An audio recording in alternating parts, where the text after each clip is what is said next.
Elvis Presley performed his last show in this building in December of 1976, but over the years, many people have reported seeing his image, which means that his spirit maybe never left the building. Elvis Presley was an undercover FBI agent, risking it all to bring down organized crime, and that's not even the most shocking part. Forget his stage antics and gold jumpsuits. This story is about secret missions, infiltrations, and faking his own death to escape retaliation. Things got so dangerous that Elvis had to disappear. But is he really gone for good? Let us dig deeper, unravel the secrets, and uncover the true fate of the king, because the story isn't over just yet. The king and the FBI. Forget all those rhinestone jumpsuits and swivel hip dances. According to some, Elvis was secretly busting organized crime while charming the masses. If that doesn't make your head spin, keep reading, because the rabbit hole goes even deeper. Was Elvis more than just the king of rock? The truth might just blow your mind. Keep reading, the real story is about to unfold. According to believers in this conspiracy, the king wasn't just a flashy entertainer. He was apparently neck-deep in secret government operations. The story goes that he got tied up with the FBI in an attempt to infiltrate organized crime groups, particularly those involved in the drug trade. Things got a bit too heated, which led him to fake his own death to avoid any nasty repercussions. Just disappear, let the world mourn him, and sneak off to live under a different name. Nothing odd about that at all, right? And let's not forget the infamous claim that the king didn't actually die in 1977. Instead, he supposedly entered witness protection. Think about it. His death was just too perfect, too sudden. A heart attack at 42? After all the fried peanut butter and banana sandwiches? Sure. But to the conspiracy crowd, it's all a bit too convenient. The timing, the closed casket, the lack of credible photos of his body, all fuel to the fire for those who argue he needed a quick exit strategy after getting too deep into some shady business. Now, all these supposed clues might sound compelling if you're in the mood for a good story, but let's take a step back here. The idea that the world's most famous rock star was somehow operating undercover for the FBI doesn't exactly hold up when you look at it with a rational eye. For starters, the king wasn't exactly the poster boy for discretion. He could barely go out to buy a sandwich without drawing a crowd, and his love for flashy clothes and flashy cars didn't exactly scream undercover operative. Imagine trying to blend into the mob while wearing a gold lame suit. It's not exactly subtle, but the conspiracy buffs insist that was all part of the cover. The more visible he was, the less likely anyone would suspect him. Because when you think of secret agents, you think of someone who gets chased by mobs of screaming fans everywhere he goes. There's also the issue of his meeting with Nixon. In reality, the king was fascinated with law enforcement and was a bit of a badge collector. Not exactly standard behavior for an undercover agent. He met with Nixon because he genuinely wanted to help combat the drug problem, and maybe to get a cool badge to add to his collection. But conspiracy theorists see this meeting as a key moment where he was recruited for a secret mission. It's as if they can't comprehend that he might have just been a celebrity with a strange interest, rather than a government agent playing James Bond. Yet, the theory persists. Why? Well, it's partly because people just love the idea that their idols could still be out there somewhere. To this day, there are people who swear they've seen him alive and well, maybe working at a gas station or hiding out in the middle of nowhere. These so-called sightings are, of course, never verified, but that doesn't stop the hopeful believers. If he is alive, that means the story isn't over, that the king might still be out there defying death and living life on his own terms. The king as an FBI agent theory isn't just a quirky footnote in pop culture. It's a window into the collective imagination of his fans and the public. The need for a hero who can take down the bad guys, who never really dies, who might just reappear one day to save the world. It's all wrapped up in the myth of the king. People have always wanted their heroes to be larger than life. And for his fans, there's a lingering sense that maybe his story didn't end when they said it did. He always had that unique charisma, that glint in his eye that made you believe he was capable of anything. The idea that this same man might have been donning a badge and chasing down criminals adds a whole new layer of intrigue. After all, why wouldn't the king of rock and roll also be a king of deception? A secret agent hiding in plain sight? It's the perfect fantasy. One moment he's on stage, glittering under the spotlights. The next he's meeting with government agents, making deals, and secretly saving the world from the shadows. The meeting with Nixon is a cornerstone of the conspiracy. It's often depicted as a pivotal moment, the king stepping into the Oval Office, offering his services to fight the scourge of drugs. In reality, he was probably just a concerned citizen who thought his fame could help make a difference. He wasn't trained in covert operations. He wasn't hiding secret intel in his guitar case. But the conspiracists need that meeting to mean something more. They imagine the king and Nixon shaking hands, a secret agreement made behind closed doors, a badge that wasn't just for show, but a symbol of his new mission. To add more fuel to this bizarre fire, let's talk about the king's behavior leading up to his death. He was erratic, his health was deteriorating, and he seemed to be spiraling out of control.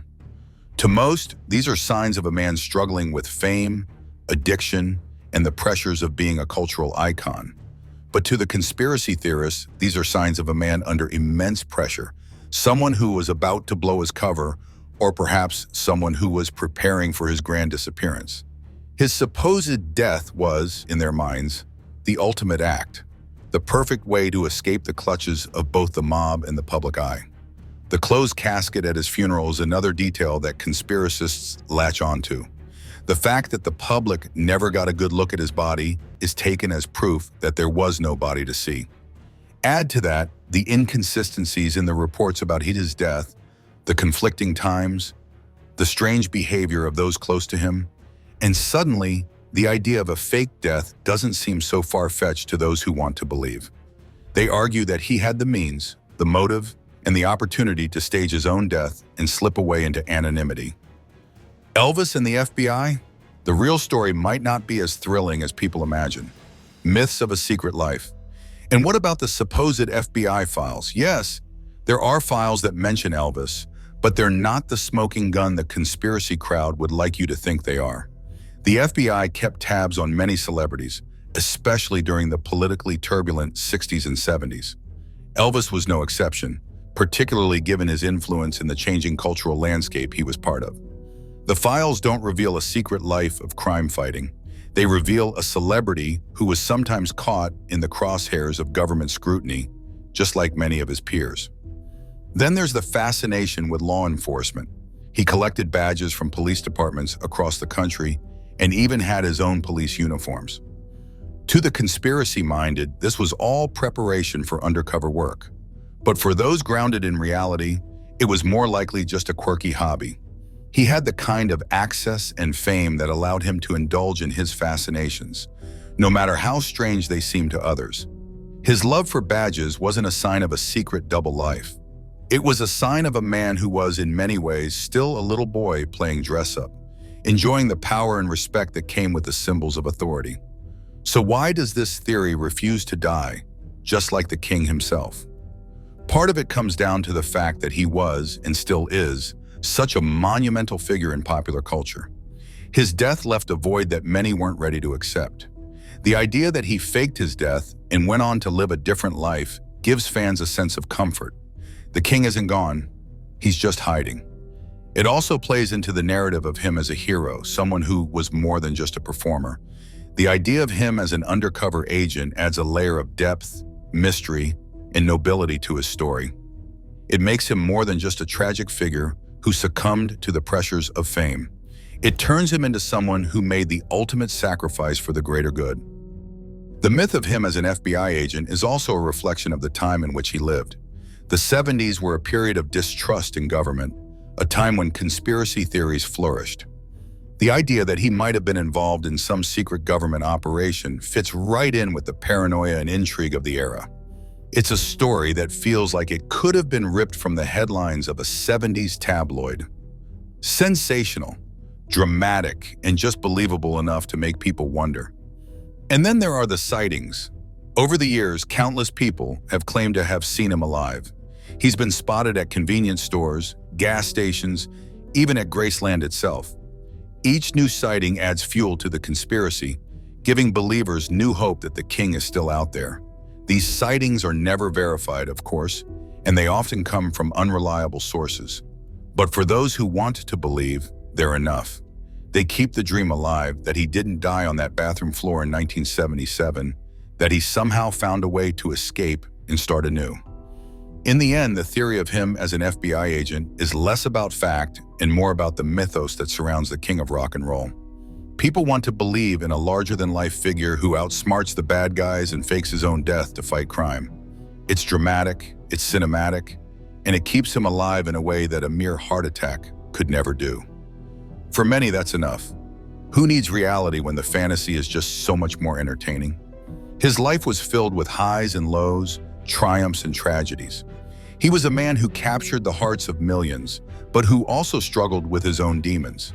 The idea that he might have been an undercover agent is, in many ways, a way for people to reframe his story. It takes the tragedy of his death and turns it into something heroic. It's a comforting thought, the idea that he didn't just fade away, that he didn't fall victim to his own excesses, but instead made a conscious choice to fight the good fight, even if it meant giving up everything he knew. The king of rock and roll supposedly left the building for good on August 16, 1977. Official reports blamed his heart for giving up on him at 42 years old.